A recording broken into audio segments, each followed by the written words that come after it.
जय जगन्नाथ पिला माने समस्त को आज वीडियो को स्वागत।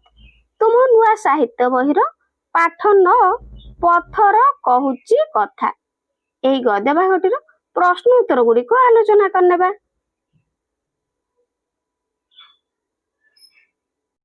एक नंबर, तुम विद्यालयर विभिन्न छुट्टी रे तुमे केउ स्थान को बुलिबा को जाओ। उत्तर, मो विद्यालयर विभिन्न छुट्टी रे परिवार सहित पुरी कोणार्क किंबा मामू घर को जीवा सहित खंडगिरी रो विभिन्न गुंफा बुलिबा को जाए। ताहले पिला माने जेहेतु पत्थर कहूची कथा गद्य भागटीर विषय वस्तु रही तेणु तुमे माने विभिन्न कोन गुंफार नाम लिखिबो। जेमति एठी खंडगिरी लिखिछि तो तुमे माने आउ के स्थान को बुलिबा को जाओ तो से गुडिकर स्थान मध्ये लिखि परिबो। आउ गुंफा किछि अलगा मध्ये जेमति कि रत्नगिरी हैला ललितगिरी एमिति मध्ये तुमे माने लिखि परिबो। बुझियला। नेक्स्ट आगु को जिबा। 2 नंबर, अजंता ओ एलोरा रो गुंफा गुडिकर भीतर कांथ मानकरे खूब सुंदर चित्र तयारी होइथिला। तुमर घर ओ घरर आख पाखरे की चित्र तयारी होइछि। उत्तर, मो घर ओ घरर आख पाखरे फूल पशु पक्षी और देवादेवींकर चित्र तयारी होइछि।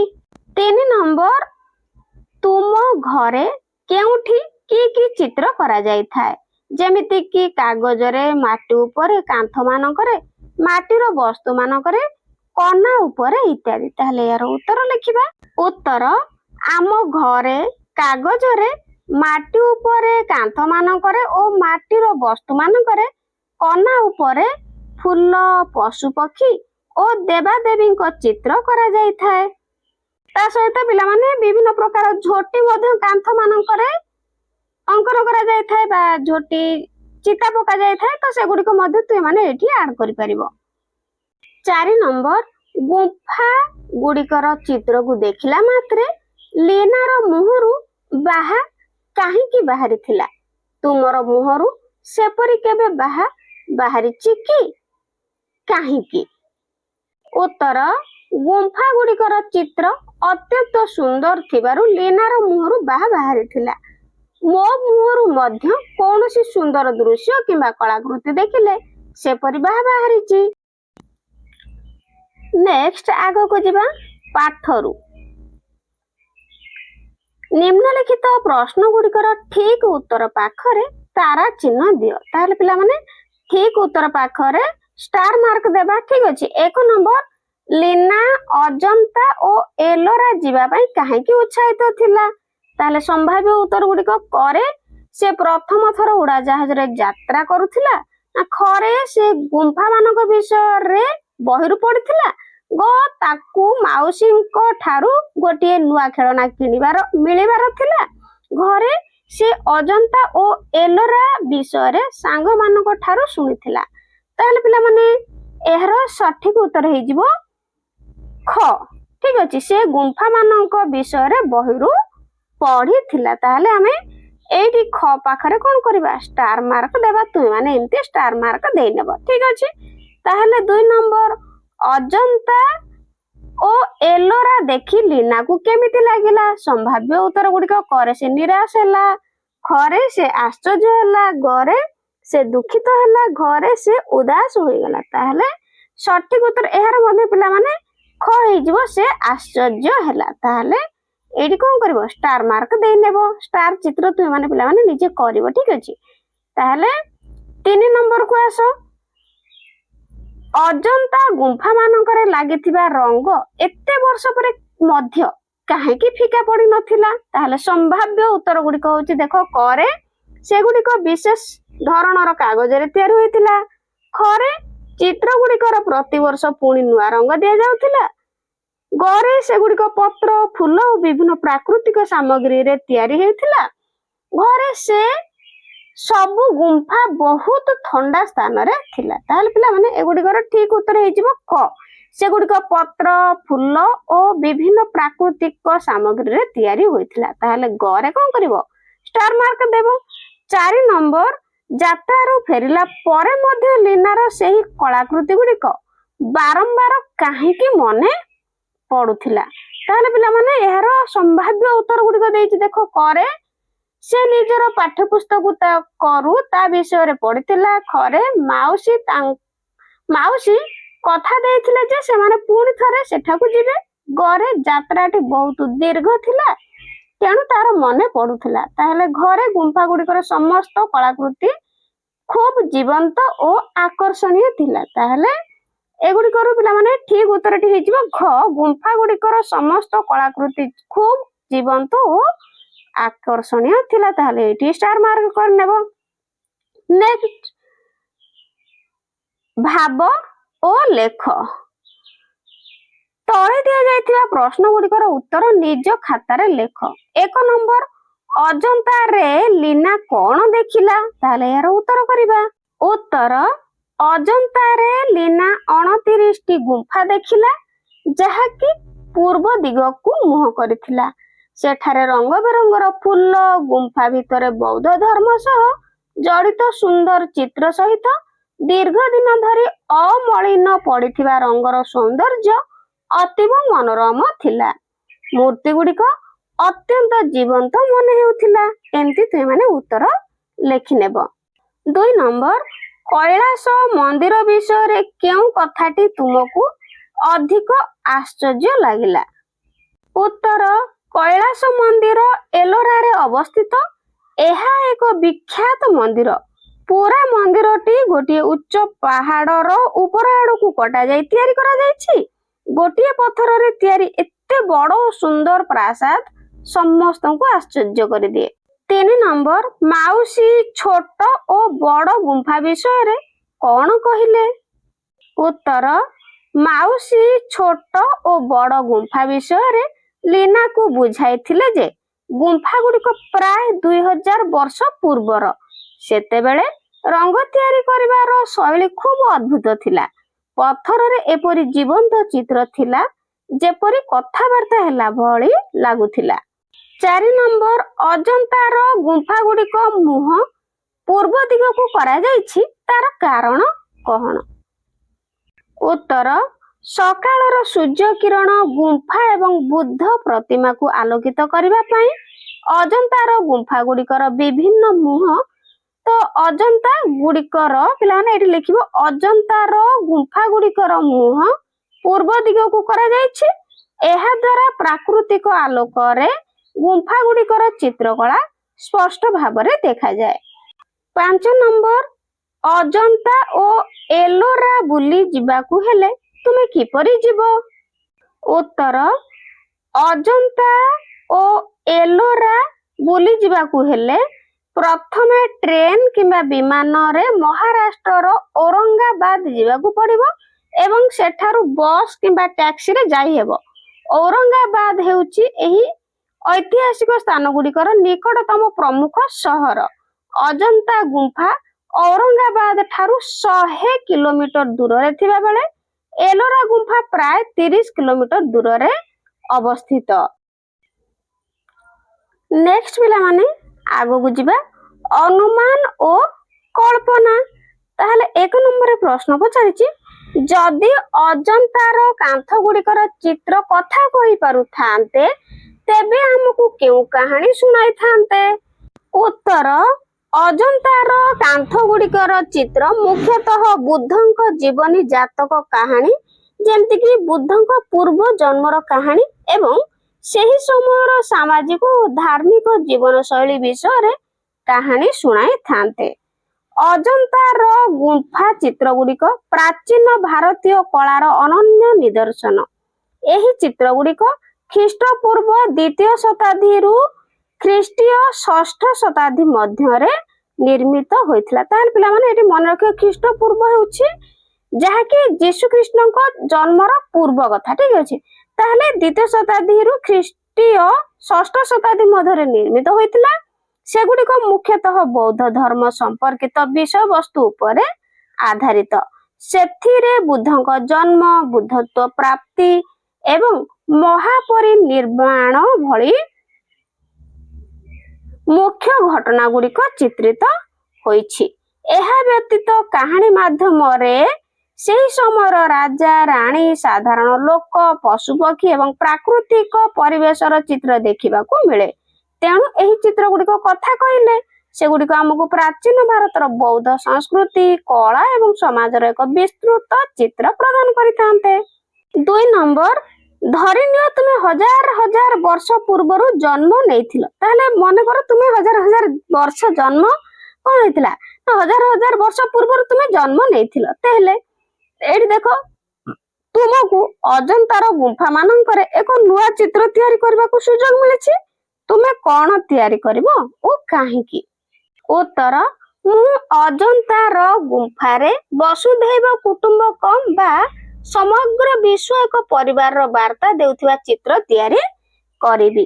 ତାହେଲେ କାରଣ ପଚାରିଛି, ତେଣୁ ଲେଖିବ ଏହା କରିବାର କାରଣ ହେଉଛି ଅଜନ୍ତାର ମୂଳ ଚିତ୍ର ଗୁଡିକ ଶାନ୍ତି ଦୟା ଓ ସହାନୁଭୂତିର ବୌଦ୍ଧ ବାର୍ତ୍ତା ବହନ କରନ୍ତି। ବସୁଧୈବ କୁଟୁମ୍ବକମ୍ର ବାର୍ତ୍ତା ସେହି ମୂଲ୍ୟବୋଧ ସହିତ ସମ୍ପୂର୍ଣ୍ଣ ଭାବରେ ମେଳ ଖାଉଛି। ଏହି ଚିତ୍ରରେ ମୁଁ ବିଭିନ୍ନ ଦେଶ ଜାତି ଓ ଧର୍ମର ଲୋକଙ୍କୁ ଏକାଠି ହସ ଖୁସିରେ ରହୁଥିବାର ଦୃଶ୍ୟ ଚିତ୍ରଣ କରିବି। ଏହା ମାନବିକତା ଏବଂ ବିଶ୍ୱ ଶାନ୍ତିର ଏକ ଶକ୍ତିଶାଳୀ ପ୍ରତୀକ ହେବ, ଯାହା ଆଜିର ଦୁନିଆରେ ଅତ୍ୟନ୍ତ ଆବଶ୍ୟକ। ଏହି ଚିତ୍ର ମାଧ୍ୟମରେ ମୁଁ ସମସ୍ତ ମଣିଷ ମଧ୍ୟରେ ଏକତା ଓ ଭାଇଚାରାର ଭାବନା ସୃଷ୍ଟି କରିବାକୁ ଚାହିଁବି। ତାହେଲେ ପିଲାମାନେ ଆଗକୁ ଯିବା। ଏଇଠି ଦେଖ ଭାଷାର କଥା। 1 ନମ୍ବର, ପାଠରୁ କିଛି ଶବ୍ଦ ବାଛି ତଳେ ଦିଆଯାଇଛି, ତାହାର ଅର୍ଥ ଡାହାଣ ପଟେ ରଖାଯାଇଛି। ଶବ୍ଦକୁ ଠିକ ଅର୍ଥ ସହିତ ଗାର ଟାଣି ଯୋଡ଼। ତାହେଲେ ବାମ ପଟରେ କିଛି ଶବ୍ଦ ଦିଆଯାଇଛି, ଡାହାଣ ପଟରେ সেই ଶବ୍ଦ ଗୁଡିକର ଅର୍ଥ ଦେଇଛି। ତାହେଲେ ଶବ୍ଦ ସହିତ ଅର୍ଥ ଗୁଡିକ ଗାର ଟାଣିକି ଯୋଡିବା। ତାହେଲେ ଦେଖ ଗୋଟିଏ ତୁମମାନଙ୍କ ପାଇଁ କରି ଦିଆଯାଇଛି ଶିଳାଖଣ୍ଡ। ଶିଳାଖଣ୍ଡ ଅର୍ଥ ହଉଛି ଚଟାଣ ଆଉ ପଥର। ତାହେଲେ ନେକ୍ସଟ ଦେଖ ଗୁମ୍ଫା ଦେଇଛି। ତାହେଲେ ପିଲାମାନେ ଗୁମ୍ଫା ସହିତ ଆମେ କାହାକୁ ଯୋଡିବା? ଗୁମ୍ଫା ହେଇଯିବ ଦେଖ ଏଇଠି କନ୍ଦରା ବା ଗୁହା। ଠିକ ଅଛି। ନେକ୍ସଟ କୁଣ୍ଡ। ତାହେଲେ ପିଲାମାନେ ଏଇଠି କୁଣ୍ଡ ଦେଇଛି, ତ କୁଣ୍ଡ ସହିତ ଆମେ ଯୋଡିବା କଣ? ଦେଖ ଏଇଠି ଅଛି କୁଣ୍ଡ ସହିତ ଜଳାଧାର, ଜଳାଶୟକୁ ଯୋଡି ନେବ। ତାପରେ ଭିକ୍ଷୁ। ତାହେଲେ ଭିକ୍ଷୁ ତୁମେ ମାନେ ଜାଣିଛ, ଏଇଠି ଦେଖ ସନ୍ନ୍ୟାସୀ ଭିକାରୀ ହେଲା। ତାପରେ ପ୍ରାସାଦ। ପ୍ରାସାଦ ତୁମେ ମାନେ ଜାଣିଛ ହେଲା। ପ୍ରାସାଦ ହଉଛି ପିଲାମାନେ କଣ? କୋଠା ଘର ଆଉ ଅଟ୍ଟାଳିକା। ଏମିତି ତୁମେ ମାନେ ପିଲାମାନେ କଣ କରିବ? କ ସ୍ତମ୍ଭ ସହିତ ଖ ସ୍ତମ୍ଭକୁ ବା ଶବ୍ଦ ସହିତ ଅର୍ଥକୁ ତୁମେ ମାନେ କଣ କରିବ? ଗାର ଟାଣି ଯୋଡି ନେବ। ନେକ୍ସଟ 2 ନମ୍ବର, ଲିନା ଓ ମାଉସୀ ଷ୍ଟେସନରେ ଥିବା ବିଶ୍ରାମ ଗୃହରେ ରାତି ବିତାଇଲେ। ଏଠାରେ ବିଶ୍ରାମ ଗୃହ ଦୁଇଟି କଣ ଶବ୍ଦର ମିଳନରେ ତିଆରି ହୋଇଛି। ଦେଖ ବିଶ୍ରାମ ଗୃହ। ତାହେଲେ ବିଶ୍ରାମ ଓ ଗୃହ ଦୁଇଟି ଶବ୍ଦ ହେଇଗଲା କଣ? ଗୋଟେ ହେଲା ବିଶ୍ରାମ ଆଉ ଗୋଟେ ହେଲା ଗୃହ। ଦୁଇଟି ଶବ୍ଦର ମିଳନରେ। ବିଶ୍ରାମର ଅର୍ଥ ହଉଛି ଆରାମ, ଗୃହର ଅର୍ଥ ଘର, ଆରାମ ଘର। ତ ଏଣୁ ବିଶ୍ରାମ ଗୃହର ଅର୍ଥ ହେଲା ଆରାମ କରିବାର ଘର ବା ସ୍ଥାନ। ତ ଏଇ ପାଠରେ ଏପରି କିଛି ଶବ୍ଦ ରହିଛି, ସେଗୁଡିକ ଖୋଜି ତାର ଅର୍ଥ ସହିତ ନିଜ ଖାତାରେ ଲେଖ। ତାହେଲେ ଏହାର ଉତ୍ତର କରିବ ପିଲାମାନେ। ସେମିତି ଅଛି ପିଲାମାନେ ନିତ୍ୟ କର୍ମ। ଦେଖ ନୀତି ଓ କର୍ମ। ନୀତି ମାନେ ପ୍ରତିଦିନ, କର୍ମ କାମ।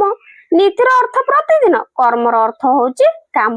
ଏଣୁ ନିତ୍ୟ କର୍ମର ଅର୍ଥ ପ୍ରତିଦିନ କରାଯାଉଥିବା କାର୍ଯ୍ୟ। ଏମିତି ଲେଖିବ। ତାପରେ ଦେଖ ଗଛ ଲତା। ଗଛର ଅର୍ଥ କଣ ପିଲାମାନେ?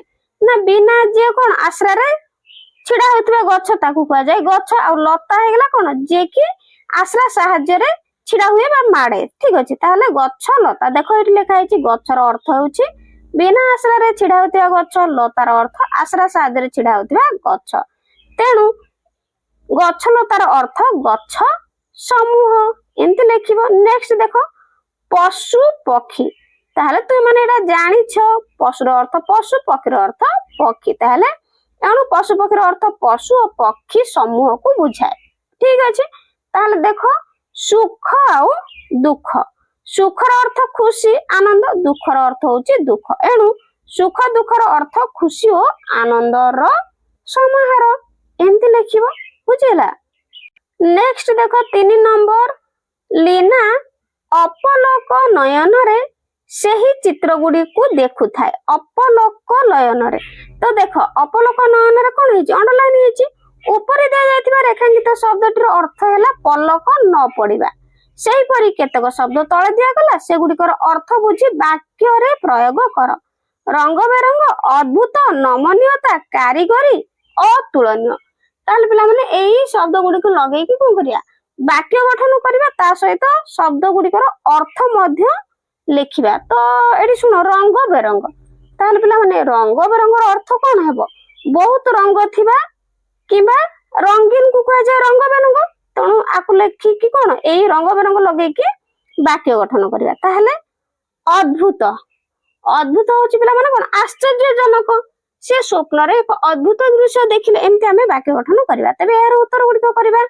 ତାହେଲେ ପ୍ରଥମ ଦେଇଛି ଦେଖ ପିଲାମାନେ, ରଙ୍ଗ ବେରଙ୍ଗ, ବହୁତ ରଙ୍ଗ ଥିବା ବା ରଙ୍ଗୀନ ହେଲା, ବହୁତ ରଙ୍ଗ ଥିବ କିମ୍ବା ରଙ୍ଗୀନ।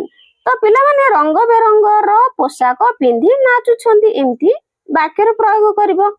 ନେକ୍ସଟ ଅଦ୍ଭୁତ, ଆଶ୍ଚର୍ଯ୍ୟଜନକ, ସେ ସ୍ୱପ୍ନରେ ଏକ ଅଦ୍ଭୁତ ଦୃଶ୍ୟ ଦେଖିଲେ। ନମନୀୟତା, ସହଜରେ ନଇପାରିବା ଗୁଣ। ଯୋଗ ବା ବ୍ୟାୟାମ ଶରୀରରେ ନମନୀୟତା ଆଣେ। କାରିଗରୀ, ଶିଳ୍ପକଳା ବା ତିଆରି କରିବାର କୌଶଳ। ଏହି ମୂର୍ତ୍ତିର କାରିଗରୀ ବହୁତ ସୁନ୍ଦର। ତାପରେ ଅତୁଳନୀୟ, ତାହେଲେ ପିଲାମାନେ ଯାହାକୁ ଅନ୍ୟ ସହିତ ତୁଳନା କରାଯାଇ ପାରିବ ନାହିଁ, ତାହା ହେଉଛି ଅତୁଳନୀୟ। ତାଙ୍କର ସେବା ଅତୁଳନୀୟ। ନେକ୍ସଟ ପିଲାମାନେ ଆଗକୁ ଯିବା। ଦେଖ 4 ନମ୍ବର, ଏମିତି ଜୀବନ୍ତ ଚିତ୍ର ଥିଲା ଯେ ସତେ ଯେମିତି ଏବେ କଥା କହି ହେବା ପରି ଲାଗୁଥିଲା। ତାହେଲେ ଏହି ମୂର୍ତ୍ତି ଗୁଡ଼ିକ କାରିଗରୀ ଦେଖିଲା ଭଳି ତିଆରି ହୋଇଥିଲା। ତାହେଲେ ରେଖାଙ୍କିତ ବାକ୍ୟାଂଶକୁ ଦେଖ, ଏଇଠି ଦେଖ ରେଖାଙ୍କିତ ହୋଇଥିବା ବାକ୍ୟାଂଶ ହଉଛି କଣ, ଦେଖିଲା ଭଳି ତିଆରି ହୋଇଥିଲା। ତ ରେଖାଙ୍କିତ ବାକ୍ୟାଂଶକୁ ଦେଖ, ସେଇପରି ତଳେ ଦିଆଯାଇଥିବା ବାକ୍ୟାଂଶକୁ ନେଇ ବାକ୍ୟ ଗଠନ କର। ତାହେଲେ ଏଇ ଦେଖ, ଆଶ୍ଚର୍ଯ୍ୟ ହୋଇ ରହିଯିବା, ଦୃଷ୍ଟିକୁ ଏଡାଇ ନ ପାରିବା, ମନ ମୋହି ନେବା, ପ୍ରଶଂସାର ଯୋଗ୍ୟ ହେବା। ଏଇଟା ଯେପରି ସ୍ୱପ୍ନ ଅଟେ, ମନକୁ ଛୁଇଁ ଯିବା। ଠିକ ଅଛି। ଦୃଶ୍ୟକୁ ଭୁଲି ନ ପାରିବା, କଳ୍ପନାରୁ ବାହାରେ ହେବା, ଦୃଷ୍ଟି ଅଟକି ଯିବା। ତାହେଲେ ଏଇ ବାକ୍ୟାଂଶ, ଏ ସବୁ ପିଲାମାନେ ବାକ୍ୟର ଗୋଟେ ଗୋଟେ ଅଂଶ ଦେଇଛି। ଏଇ ବାକ୍ୟାଂଶ ଗୁଡିକୁ ନେଇକି କଣ କରିବା, ବାକ୍ୟ ଗଠନ କରିବା। ତାହେଲେ ଉତ୍ତର କରିବା। ପ୍ରଥମେ ଆଶ୍ଚର୍ଯ୍ୟ ହୋଇ ରହିଯିବା, ପରୀକ୍ଷାରେ ପ୍ରଥମ ସ୍ଥାନ ପାଇଥିବା ଖବର ଶୁଣି ସମସ୍ତେ ଆଶ୍ଚର୍ଯ୍ୟ ହୋଇ ରହିଗଲେ। ନେକ୍ସଟ, ଏଇଟା ଯେପରି ସ୍ୱପ୍ନ ଅଟେ, ଲଟେରୀରେ ଏତେ ଟଙ୍କା ଜିତିବା ଖବର ଶୁଣି ତାକୁ ଲାଗିଲା ଯେପରି ଏଇଟା ସ୍ୱପ୍ନ। ଦୃଷ୍ଟିକୁ ଏଡାଇ ନ ପାରିବା, ତାର ସୁନ୍ଦର ଚିତ୍ରଟି ଏତେ ଭଲ ହୋଇଥିଲା ଯେ କେହି ତାହା ଦୃଷ୍ଟିକୁ ଏଡାଇ ନ ପାରିଲେ। ତ ମନକୁ ଛୁଇଁଯିବା, ଗରିବ ଲୋକଟିର ଦୁଃଖ ଭରା କାହାଣୀ ସମସ୍ତଙ୍କ ମନକୁ ଛୁଇଁଗଲା। ସେଇଭଳି ମନ ମୋହି ନେବା, ଶିଶୁଟିର ମଧୁର ହସ ସମସ୍ତଙ୍କ ମନ ମୋହି ନେଲା। ଦୃଶ୍ୟ ଭୁଲି ନ ପାରିବା, କାଶ୍ମୀରର ପ୍ରାକୃତିକ ସୌନ୍ଦର୍ଯ୍ୟ ଦେଖିଲେ ଯିଏ ବି ଦେଖିବ ସେଇ ଦୃଶ୍ୟ ଭୁଲି ନ ପାରିବ। ପ୍ରଶଂସାର ଯୋଗ୍ୟ ହେବା, ଏହି ମୂର୍ତ୍ତିଗଡ଼ କାରିଗରୀ ପ୍ରଶଂସା ଯୋଗ୍ୟ ଅଟେ। କଳ୍ପନାରୁ ବାହାରେ ହେବା, ତାହେଲେ ଏତେ କମ ସମୟ ମଧ୍ୟରେ ଏହି କାମ ସାରିବା ମୋ କଳ୍ପନାରୁ ବାହାରେ। ଦୃଷ୍ଟି ଅଟକି ଯିବା, ବିରାଟ କାୟ ପ୍ରତିମୂର୍ତ୍ତିକୁ ଦେଖିଲେ ସମସ୍ତଙ୍କ ଦୃଷ୍ଟି ଅଟକି ଯାଏ। ତାହେଲେ ଏଇଭଳି ପିଲାମାନେ ତୁମେ ବାକ୍ୟ ଗଠନ କରିନେବ। ନେକ୍ସଟ ପିଲାମାନେ ଆଗକୁ ଯିବା। 5 ନମ୍ବର, ତଳେ ଏକ ଶବ୍ଦ ଖେଳ ଦିଆଯାଇଛି। ତାହେଲେ ପିଲାମାନେ ଏଠି ଗୋଟେ ଦେଖ ଶବ୍ଦ ଖେଳ ଦିଆଯାଇଛି। ଠିକ ଅଛି। ପ୍ରତି କୋଠରୀରେ ଗୋଟିଏ ଅକ୍ଷର ଅଛି। ଦେଖ ପ୍ରତ୍ୟେକ କୋଠରୀରେ କଣ ଗୋଟେ ଗୋଟିଏ ଅକ୍ଷର ଅଛି ହେଲା, ତା ମଧ୍ୟରେ କେତେକ ବିଶେଷଣ ପଦ ଲୁଚି ରହିଛି। ତାହେଲେ ପିଲାମାନେ ଏଇ କୋଠରୀ ମଧ୍ୟରେ ଯେଉଁ ଅକ୍ଷର ଗୁଡିକ ଅଛି, ଏଇ ଅକ୍ଷର ଗୁଡିକୁ ମିଶେଇଲେ ହେଲା ବିଶେଷଣ ପଦ ସବୁ ଲୁଚି ରହିଛି। ତାହେଲେ ସେଇ ପଦ ଗୁଡିକୁ ଖୋଜ, ସେଗୁଡିକୁ ବାକ୍ୟରେ ବ୍ୟବହାର କର। ତାହେଲେ ପିଲାମାନେ ଏଇଠି ଦେଖ ଗୋଟେ ଉଦାହରଣ ଦେଇଛି, ସୁନ୍ଦର। ସୁନ୍ଦର ଗୋଟେ କଣ ବିଶେଷଣ ପଦ। ଠିକ ଅଛି। ତାହେଲେ ସେଇଭଳି ଆଉ ସବୁ ବିଶେଷଣ ପଦ ଗୁଡିକୁ ଆମେ କଣ କରିବା, ଏଇଭଳି ଗୋଲ ବୁଲେଇବା ହେଲା, ତାପରେ ତାକୁ ନେଇକି କଣ କରିବା, ବାକ୍ୟ କରିବା। ଠିକ ଅଛି। ଦେଖ ଏଇଠି ଗୋଟେ ଦେଇଛି ଗୋଟେ କଣ ପିଲାମାନେ ସୁନ୍ଦର।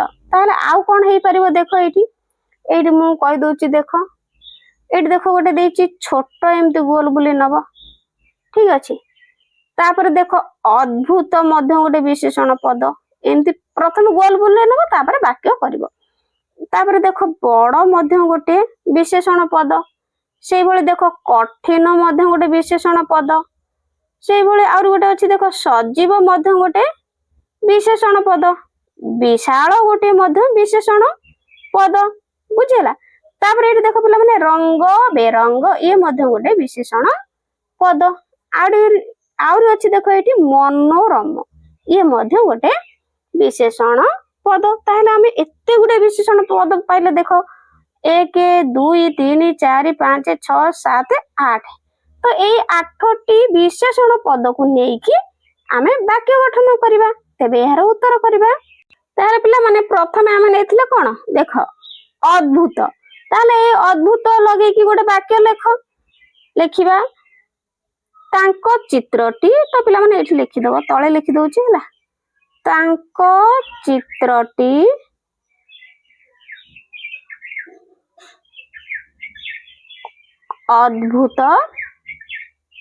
ଅଦ୍ଭୁତ ଲାଗିଲା ହେଲା, ଲାଗିଲା। ଏଠି ଅଦ୍ଭୁତ ତଳେ କଣ କରିବ, ଏଠି ପିଲାମାନେ ଅଦ୍ଭୁତ ହେଲା ସ୍ପେଲିଂ ଦ୍ୱିତୀୟ ଭଲ ଲେଖିବ, ଅଦ୍ଭୁତ ଲାଗିଲା ଏମିତି ଲେଖିବ। ନେକ୍ସଟ ଆମେ କଣ କରିଥିଲେ ନା ଆଉ ଗୋଟେ କରିଥିଲେ ମଧ୍ୟ, ଏଇଠି ଦେଖ ପିଲାମାନେ କରିଥିଲେ କଣ ମନୋରମ ହେଲା, ଏଇଟା ଆମେ କରିଥିଲେ ମନୋରମ। ତେଣୁ ମନୋରମ ଲଗେଇକି ଗୋଟେ ବାକ୍ୟ କରିବ। ପର୍ବତର, ମୁଁ ଏଠି କରିଦଉଛି ତୁମେମାନେ କରିବ, ପର୍ବତର ଦୃଶ୍ୟଟି ଖୁବ ମନୋରମ ଲାଗୁଥିଲା।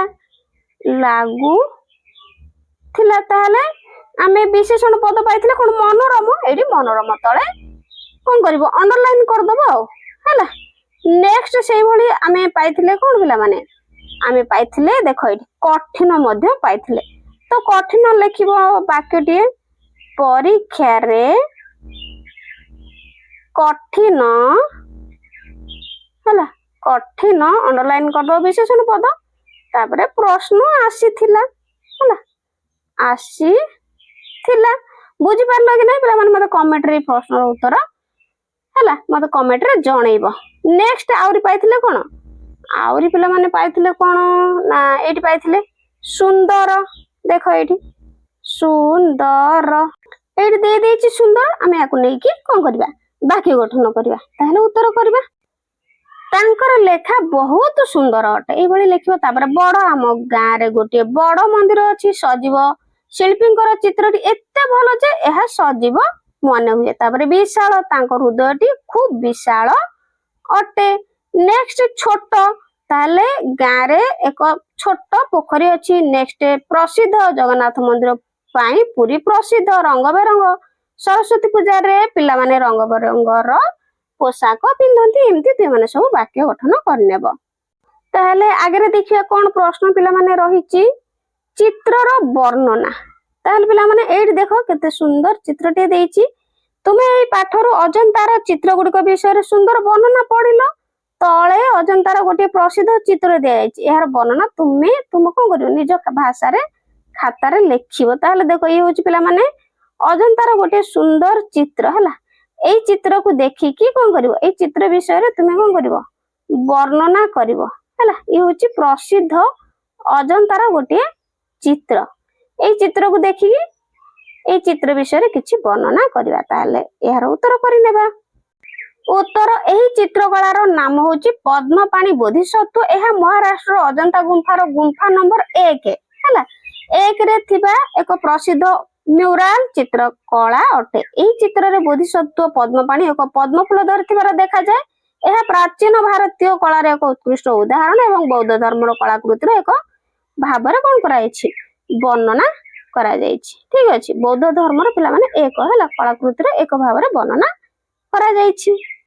ନେକ୍ସଟ ପିଲାମାନେ ଆଗକୁ ଯିବା, ଦେଖିବା କଣ କହିଛି ମାନଚିତ୍ର। ତାହେଲେ ଦେଖ ତୁମେ ଏଇ ପାଠରେ ଅଜନ୍ତାର ବର୍ଣ୍ଣନା ପଢିଲ, ତଳେ ଅଜନ୍ତାର ଗୋଟିଏ ମାନଚିତ୍ର ଦିଆଯାଇଛି।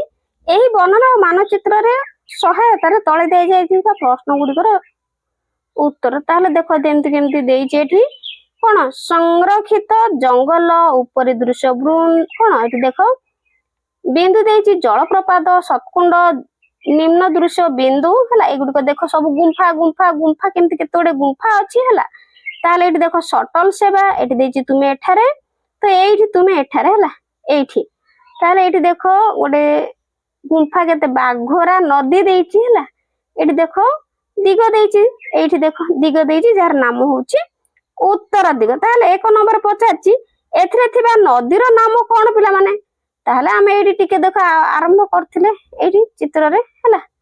କି ନଦୀ ପିଲାମାନେ? ଏଇଠି ଦେଖ ବାଘରା ନଦୀ। ତାହେଲେ ଏଥିରେ ଥିବା ନଦୀର ନାମ କଣ?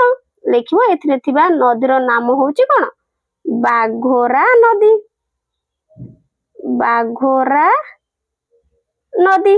ନେକ୍ସଟ ଏଥିରେ ମୋଟରେ କେତୋଟି ଗୁମ୍ଫା ଦେଖାଇ ଦିଆଯାଇଛି? ତାହେଲେ କେତୋଟି କେମିତି ଜାଣିବା ପିଲାମାନେ? ଗଣିବା ଗୁମ୍ଫାକୁ ଆଉ ହେଲା। ତାହେଲେ ଏଇଠି ଦେଖ ଗଣିବା କେତୋଟି ଗୁମ୍ଫାର ଚିତ୍ର ଦିଆଯାଇଛି। ଏଠି କେତୋଟି ଗୁମ୍ଫା ରହିଛି? ଏଥିରେ ମୋଟରେ କେତୋଟି ଗୁମ୍ଫା ଦେଖାଇ ଦିଆଯାଇଛି? ତାହେଲେ ଦେଖ ଏଇଠି 1 2 3 4 5 6 7 8 9 10 11 12 13 14 15 16 17 18 19 20 21 22 23 24 25 26 27। ତାହେଲେ ପିଲାମାନେ ଏଇଠି କେତୋଟି ଗୁମ୍ଫା ଦେଖାଇ ଦିଆଯାଇଛି? ଲେଖିବ 27ଟି ଗୁମ୍ଫା ଦେଖାଇ ଦିଆଯାଇଛି। କିନ୍ତୁ ପିଲାମାନେ ମନେ ରଖ ଅଜନ୍ତାରେ ଗୁମ୍ଫା ସଂଖ୍ୟା ହଉଛି 29, କିନ୍ତୁ ଏଇ ଚିତ୍ରରେ ଆମକୁ 27ଟି ଦେଖେଇଛି। ତେଣୁ ଲେଖିବ 27ଟି ଗୁମ୍ଫା ଦେଖାଇ ଯାଇଛି ଆଉ। ତାହେଲେ 3 ନମ୍ବର 4 ଦିଗ ମଧ୍ୟରୁ ଏଥିରେ କେଉଁ ଦିଗର ସଂକେତ ଦିଆଯାଇଛି? ଏଇଠି ଦେଖ ଉତ୍ତର ଦିଗର କଣ ସଂକେତ ଦିଆଯାଇଛି? ତେଣୁ ଲେଖିବ ଉତ୍ତର ଦିଗର ସଂକେତ ଦିଆଯାଇଛି ହେଲା। 4 ଦିଗ ମଧ୍ୟରୁ ଉତ୍ତର ଦିଗର ସଂକେତ ଦିଆଯାଇଛି। 4 ନମ୍ବର ତୁମେ ଏଠାରେ ଅଛ ତ ତୁମେ ଏଇଠି ଅଛ, ଏହା ଦ୍ୱାରା କେଉଁ ଉଦ୍ଦେଶ୍ୟ ରହିଛି? ତାହେଲେ ପିଲାମାନେ ଉଦ୍ଦେଶ୍ୟ କଣ ରହିଛି? ଲେଖିବ ତୁମେ ଏଠାରେ ଅଛ ଏହି ସଂକେତଟି ପର୍ଯ୍ୟବେକ୍ଷକ ମାନଙ୍କୁ ସେମାନଙ୍କ ମାନଚିତ୍ରରେ ଥିବା ବର୍ତ୍ତମାନର ଅବସ୍ଥିତି ଜଣାଇବା ପାଇଁ ଉଦ୍ଦିଷ୍ଟ। ଠିକ ଅଛି, ଏମିତି ଲେଖିବ। 5 ନମ୍ବର ଚିତ୍ରରେ ଥିବା କୁଣ୍ଡର ନାମ କଣ? ତ ପିଲାମାନେ ଟିକେ ପୂର୍ବରୁ ଆମେ ବର୍ଣ୍ଣନା କରିଥିଲେ ହେଲା। କୁଣ୍ଡର ନାମ ହଉଛି କଣ? ସପ୍ତ କୁଣ୍ଡ। ଠିକ ଅଛି, କି ପିଲାମାନେ କି କୁଣ୍ଡ? ସପ୍ତ କୁଣ୍ଡ। ଏଇଠି ଦେଖ ସପ୍ତ କୁଣ୍ଡ ଅଛି ହେଲା ଏଇଠି। ତେଣୁ ସେଠି ଉତ୍ତରରେ ଲେଖିବ ସପ୍ତ କୁଣ୍ଡ ଆଉ। ନେକ୍ସଟ ଦେଖିବା କଣ ଦେଇଛି ପ୍ରଶ୍ନ ରହିଛି। ଆସ ମାପିବା। ତାହେଲେ କଣ ମାପିବା? ଦେଖ ତୁମେ ଦଳରେ ମିଶି ଶ୍ରେଣୀରେ ଏହାକୁ ମାପ ଫିତା ସାହାଯ୍ୟରେ ଦୈର୍ଘ୍ୟ ମାପ ଲୋକ। ତାହେଲେ ତୁମେ ଏଗୁଡିକ ନିଜେ ପିଲାମାନେ କଣ କରିବ? ମାପିବ ହେଲା। ଏଗୁଡିକ ତୁମ ମାନଙ୍କ ପାଇଁ ରଙ୍ଗର ଦୁନିଆ ମଧ୍ୟ ଏଗୁଡିକ ସବୁ ତୁମେ କରିବ ହେଲା। ଏଗୁଡିକ ତୁମ ମାନଙ୍କ ପାଇଁ। ତ ପିଲାମାନେ ଆଶା କରୁଛି ଭିଡିଓଟି ହେଲ୍ପଫୁଲ ହେଇଥିବ ଆଉ ପାଠ ଗୁଡିକ ଭଲ ଭାବରେ ପ୍ରଶ୍ନ ଗୁଡିକର ଉତ୍ତର ବୁଝି ପାରିଥିବ। ଚ୍ୟାନେଲରେ ନୂଆ ଥିଲେ ପିଲାମାନେ ଚ୍ୟାନେଲକୁ ସବସ୍କ୍ରାଇବ କରିବ। ବହୁତ ଭିଡିଓ ଦେଖୁଛ କିନ୍ତୁ ସବସ୍କ୍ରାଇବ କରୁନ, ଗୋଟେ ସେକେଣ୍ଡ ଲାଗିବ, ଏବେ ହିଁ ସବସ୍କ୍ରାଇବ କରିନିଅ ହେଲା। ଆଉ ଆଗକୁ ଏହାପରେ ତୁମମାନଙ୍କୁ କେଉଁ ଚାପ୍ଟରର ପ୍ରଶ୍ନ ଉତ୍ତର ଦରକାର ମତେ କମେଣ୍ଟରେ ଜଣେଇବ। ଏଇ ଚାପ୍ଟରଟିର ମଧ୍ୟ ବହୁତ ପିଲାମାନେ କମେଣ୍ଟ କରିଥିଲେ, ଫାଇନାଲ ଆଜି ନେଇ ଆସିଲେ ହେଲା ଭିଡିଓ। ଏହାପରେ କଣ ଦରକାର ତୁମମାନଙ୍କୁ ପ୍ରଶ୍ନ ଉତ୍ତର ମତେ କମେଣ୍ଟରେ ଜଣେଇବ। ଆଜି ପାଇଁ ରହୁଛି, ଥ୍ୟାଙ୍କ ୟୁ।